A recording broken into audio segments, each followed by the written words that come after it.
What the heck is going on with the stock market right now? You may think this is a run-of-the-mill kind of thing that happens every so often, but the last week what happened with GameStop stock and a bunch of other companies is completely unheard of when it comes to investing.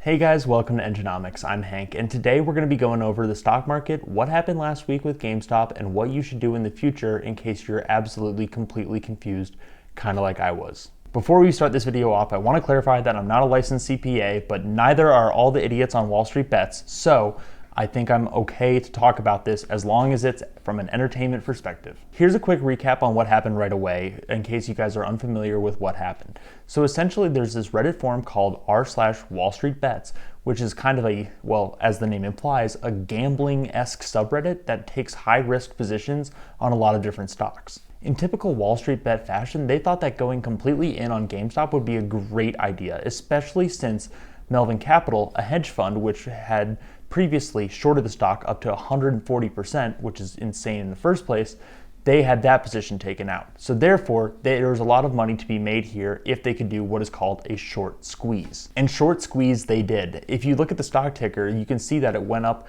a crazy amount, and then now I guess it's coming back down. There will be more updates on there in case it changes, but basically this is unheard of, especially for a retail business, especially for a relatively failing business like GameStop. Physical retail, especially for video games, is basically on the decline, and it has been ever since the early 2000s when a lot of video game companies took it into their own hands to digitally distribute their own games on their own platforms. But these sad projections of GameStop in the first place is what attracted these buyers to Wall Street Bets. And because it was such a risky stock in the first place, the gains to be had, especially during the short squeeze, were massive. So one of the biggest controversies of last week is that Robinhood actually restricted buying of these high volatility shares such as GameStop, Blackberry, AMC, etc. And that was seen as an absolutely terrible move on their part, pretty unilaterally across everyone. Like, I've never seen anything on the internet that has had so many people agreeing with it. This is just unheard of. So even if you didn't understand anything and everything that I just said right there went completely over your head, that's okay, because there's actually smart investments to be made. Because of this controversy, if you plan on investing any amount in the future, which based on the charts and numbers this week, especially on the App Store and downloads, a lot of you do plan on investing in the future. If you plan on that, get a better brokerage account. There's a lot of other free options out there, and I can suggest a couple of them to you now. The three titans when it comes to brokerage accounts are Fidelity, Vanguard, and Charles Schwab. These are three great options because they offer a lot more than just holding your money, and also they don't scalp your data as much as Robinhood does. And that leads me to my second point. And like I said in my other video where I talked about what you should do early on in your 20s to financially succeed, you should start investing in low-cost index funds. I'll echo what I said in my other video because when you buy an index fund, you're actually buying a lot of different portions of a lot of different stocks. So for example, when you buy an S&P 500 index fund, you're buying a bunch of different points of every single of the top 500 stocks in the United States. Therefore, if there's a stock that absolutely crashes like GameStop has been doing the past week, you're not really at risk of losing all of your money because the rest of the stocks are still there. If the market continues to go up, which historically it has, the S&P 500, by the way, has gone up on average of 10 to 11% every year. Pretty good numbers, pretty consistent numbers, not as risky. You're not going to get those 100% tendy gains that you are when you're YOLOing your savings away on GameStop. But honestly, that's okay. And that's why you should be taking a smarter look at investing when you sign up for these platforms. Personally, I use Fidelity, and with that, I have a lot of access to great low-cost index funds. My favorite of which is FZROX, it's right there, and that is absolutely free. So it's free, and there's no cost up front for that. You can't get much lower cost than free. So once you have a solid brokerage account that's not gonna limit your trades at any random point that it feels like, it's time to get into the next point, which is called dollar cost averaging. Dollar cost averaging is the principle that when you put money in consistently, you're going to get higher returns because that money is going to be in and you're not going to be concerned with when to time the market. Most people can't time the market, and that's being shown especially with this whole GameStop business because it's just not viable for people to guess when the stocks are going to go up and down, especially during high volatility times. So therefore, when you just put in your money consistently every month, every week, every paycheck, whatever you want to do, you're going to take the emotion out of investing. And that's something that Robinhood probably doesn't want you to do. They make a lot of money when you make trades on their platform. The problem with Robinhood is they know that they can entice you to trade more and more by making their UI as enticing as possible. This means that these greens and reds and all these different colors, especially in their sleek little design here, are going to make you to trade as much as possible.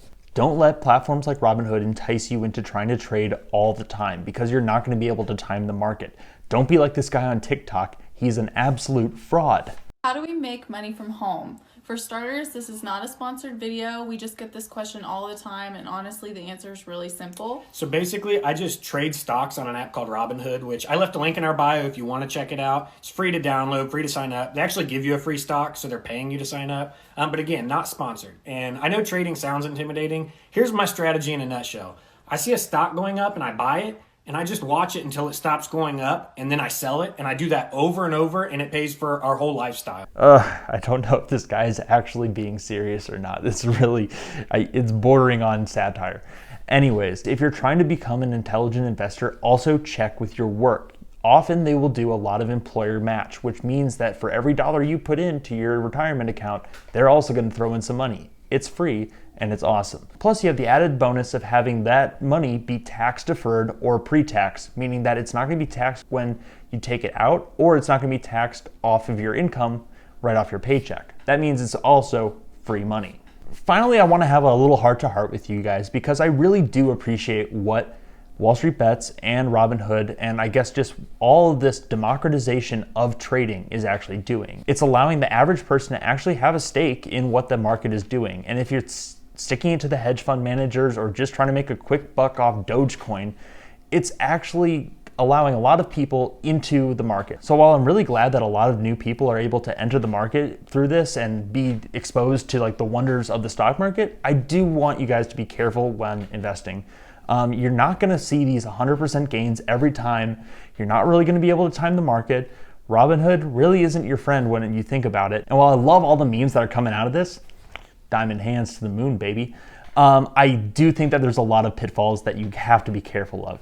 There's a lot of bad actors, charlatans, snake oil salesmen taking advantage of this, trying to push their own stocks, doing a pump and dump scheme here and there. It's really frustrating to see. Don't fall for that. Think of the tried and true methods that have already been proven throughout the entire history of the stock market and stick to those investment strategies.